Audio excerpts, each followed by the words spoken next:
Security services, contracted by the Home Office to deal with the country's visitors, is said to have been selling drugs to asylum seekers at the Marston processing centre in Kent. Apparently it was the asylum seekers themselves who complained that the security at the site were trying to sell them cannabis. I guess they were either trying to overcharge them or it was shit weed.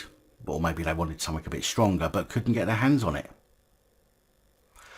Security at the site have also been alleged to have been smoking weed whilst on duty too, which doesn't surprise me, seeing as most, not all, but most of these who enter into this type of security job are brain dead morons who were forced into the job by the job centre under threat of stopping their benefits. A Home Office statement said the Home Office expects the highest standards of professionalism from all those contracted to manage the detention estate.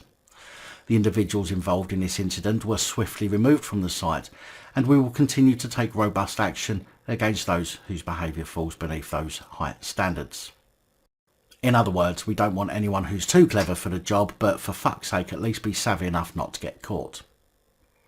Enver Solomon, the chief executive of the Refugee Council, said this is appalling and yet further evidence that Marston is unfit for purpose, with men, women and children subject to inhumane treatment.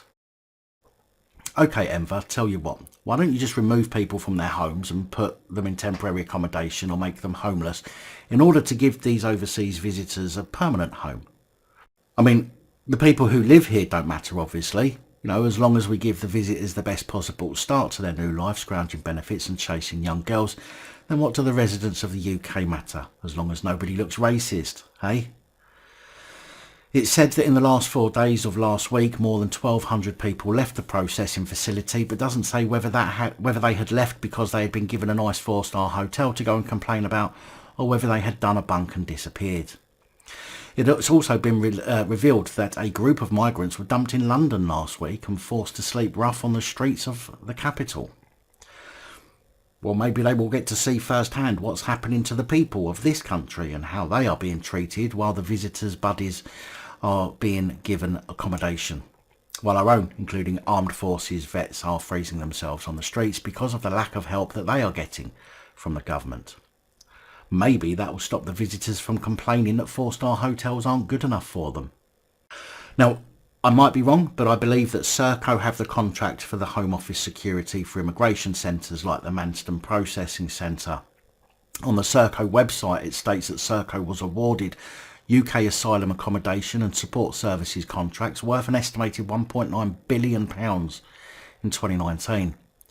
Under asylum accommodation and support services contracts, Serco will be responsible for the provision of properties for initial and dispersed accommodation requirements, for transportation to and from properties, and for a range of other services to support the welfare of asylum seekers.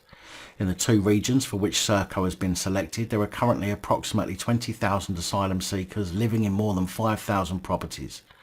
Serco will ensure all accommodation is safe and habitable and in accordance with the Decent Home Standards.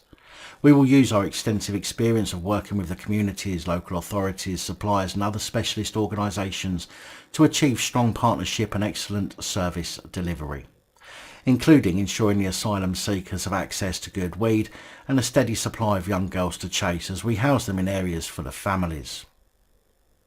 Oh, okay, that last part doesn't actually exist on their website, but it may as well do.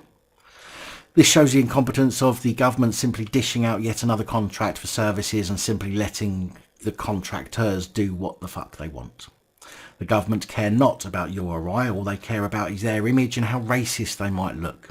When a government should never care about being racist, what it should care about is doing what's right for the people who elected it, regardless to the names people throw at them.